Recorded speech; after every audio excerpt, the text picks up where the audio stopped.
नमस्कार दोस्तों। आज मैं बिग मॉडल के जो हब्स हैं उनकी इंटरकनेक्टिविटी व ह्यूज मॉडल के बारे में बात करूंगा। बिग मॉडल में हमने बताया कि कई लोकल मॉडल को सपोर्ट करेगा और इंटरकनेक्टिविटी देगा, साथ ही कई कॉमन सर्विसेज भी प्रोवाइड करेगा, जैसे आईटी सपोर्ट हो गया, अकाउंटिंग सपोर्ट हो गया या अनलाइजनिंग सपोर्ट हो गया, कॉमन सपोर्ट प्रोवाइड करेगा। इसी प्रकार से जो एक ह्यूज मॉडल होगा उसका एरिया डिस्ट्रिक्ट लेवल पे होगा।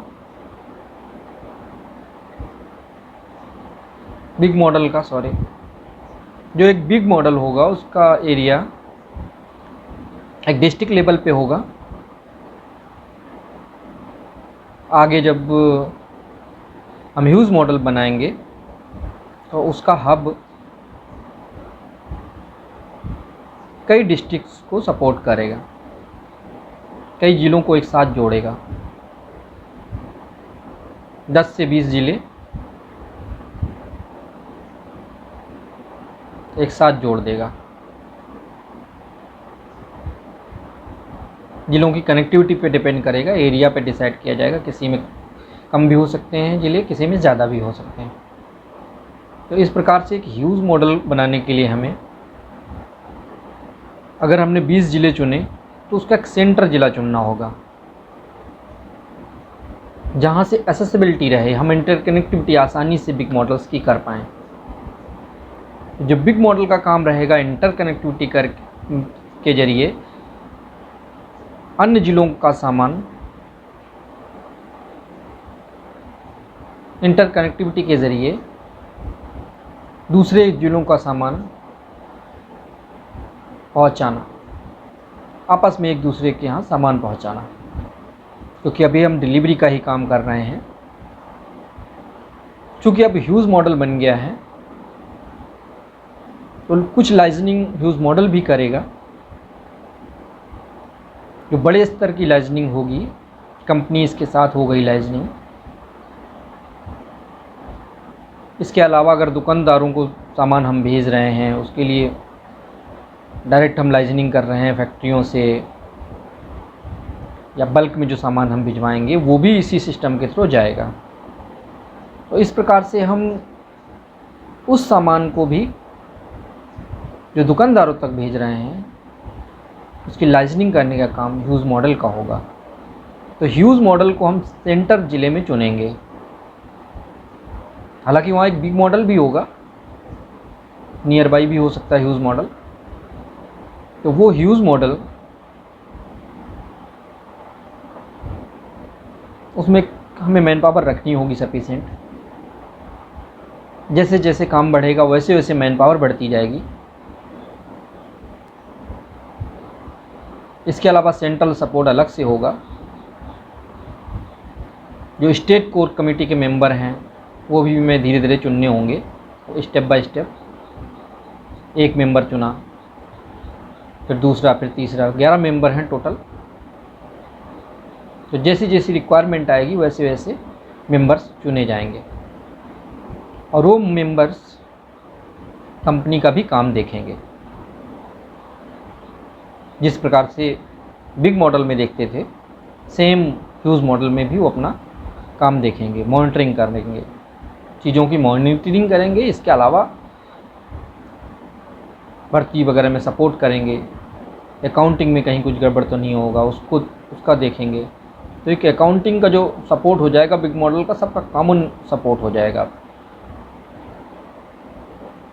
अभी तक छोटे स्तर के बिग मॉडल में छोटे स्तर की अकाउंटिंग हो रही थी, छोटे स्तर का आईटी सपोर्ट हो रहा था, तो हमें थोड़े बहुत मैन पावर या बिना मैन पावर के भी काम चल जा रहा था। उन्हीं मैन पावर में काम चला ले रहे थे हम। लेकिन अब हमें स्पेशल स्टाफ रखने की ज़रूरत पड़ेगी। आईटी, एडमिन, जो भी विभाग होंगे, प्रशासनिक विभाग, आईटी विभाग,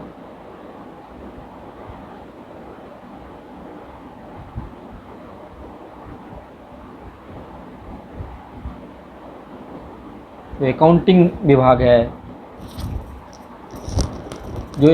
विभाग है, उसमें भी मैन पावर रखनी होगी और मैन पावर धीरे धीरे बढ़ानी होगी।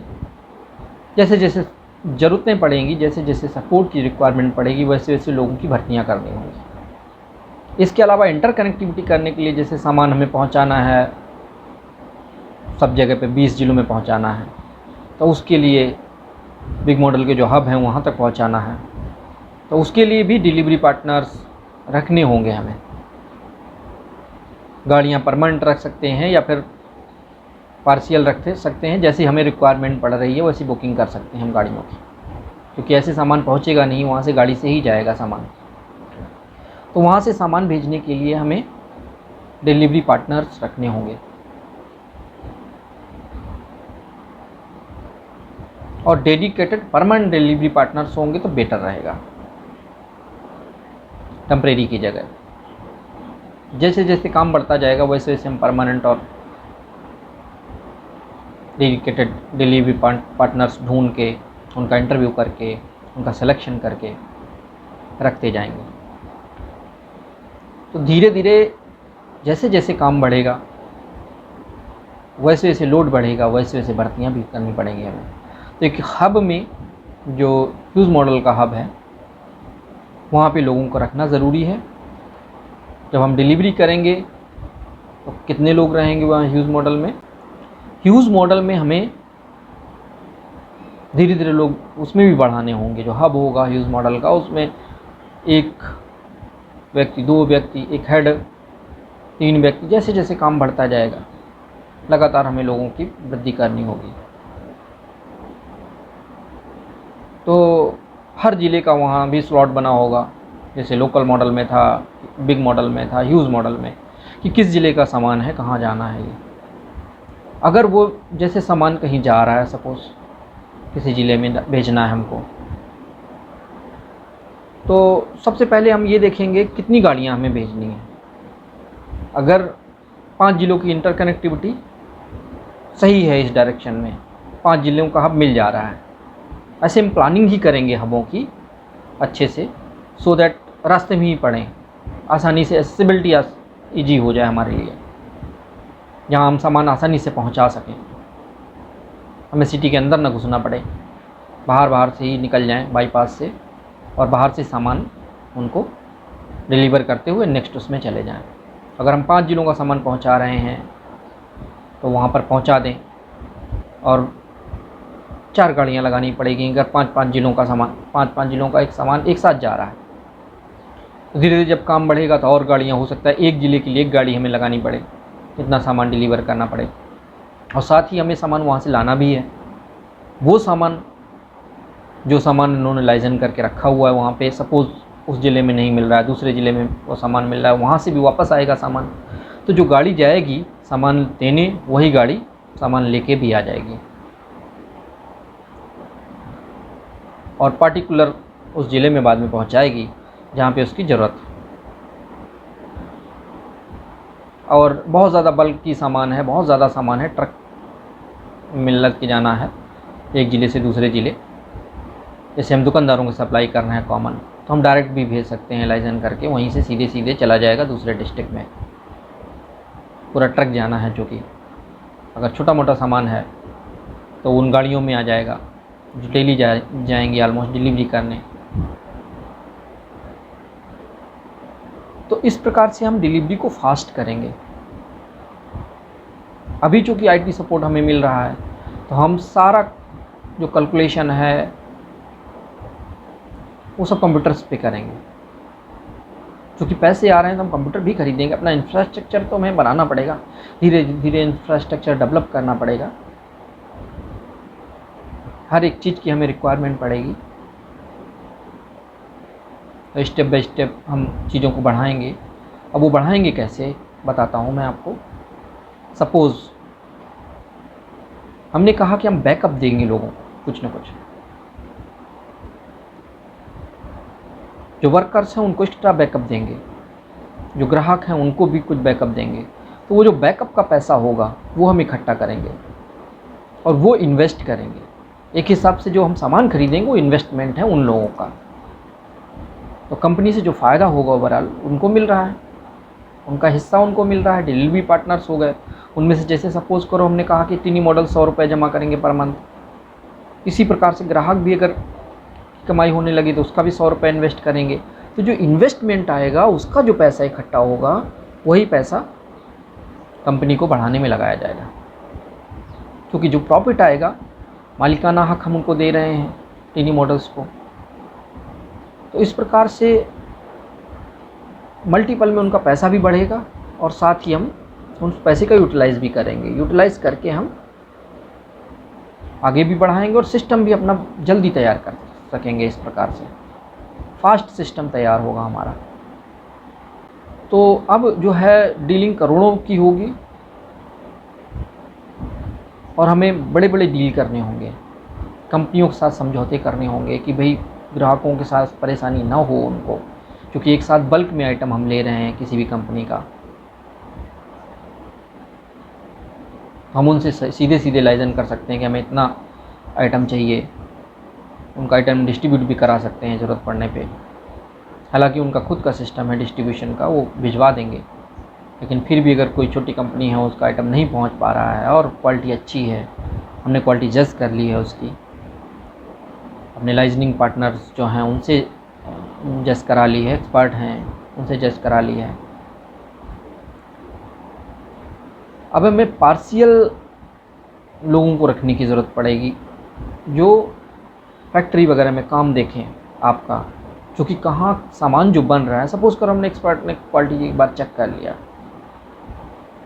हर सामान की क्वालिटी चेक करना पॉसिबल नहीं होगा।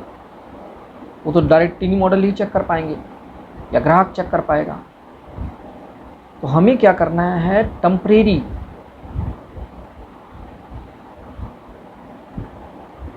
पार्ट टाइम पार्टनर्स रखने होंगे। कैसे? जो फैक्ट्रियों में काम कर रहे हैं ऑलरेडी, जो प्रोडक्शन में काम कर रहे हैं, उनमें से कुछ लोगों को हमें अपने से जोड़ना होगा। अपने भी लोग वहाँ रहें, उनको भी थोड़ा सा पैसा देना होगा हमें। वो अपना जो काम कर रहे हैं उसका पैसा तो वो उठा ही रहे हैं, साथ ही हम अपनी तरफ से कुछ पैसा उनको देंगे। वो उनकी एक्स्ट्रा इनकम होगी, वो अपने भी एक्सपर्ट पार्टनर और लाइजनिंग पार्टनर हो जाएंगे और साथ ही उस कंपनी में भी काम कर रहे होंगे।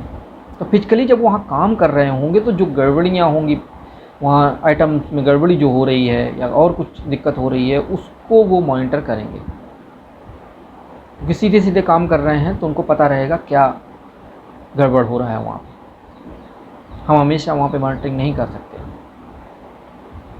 क्योंकि हमें इंश्योर करना है कि जो ग्राहक तक सामान पहुँच रहा है उसकी क्वालिटी में कोई डाउट नहीं है। तो वो इंश्योर करने के लिए हमें निश्चित करना होगा कि हमारे बंदे वहाँ पे हों और वो निश्चित करें। तो इस प्रकार से हम पार्ट टाइम जो पार्टनर्स हैं, एक्सपर्ट हैं, वो रखेंगे। वो लाइसेंस भी कर सकते हैं थोड़ा बहुत कंपनियों से, या हमें एडवाइस कर सकते हैं, हमारी टीम को एडवाइस कर सकते हैं। हम टीम बनाएंगे जो लाइसेंसिंग करेगा, कंपनियों के साथ लाइसेंसिंग होगी। तो इस प्रकार से दुकानदारों को जो भी हम सप्लाई करेंगे तो उसके लिए हमें मॉनिटरिंग इस प्रकार से करनी होगी।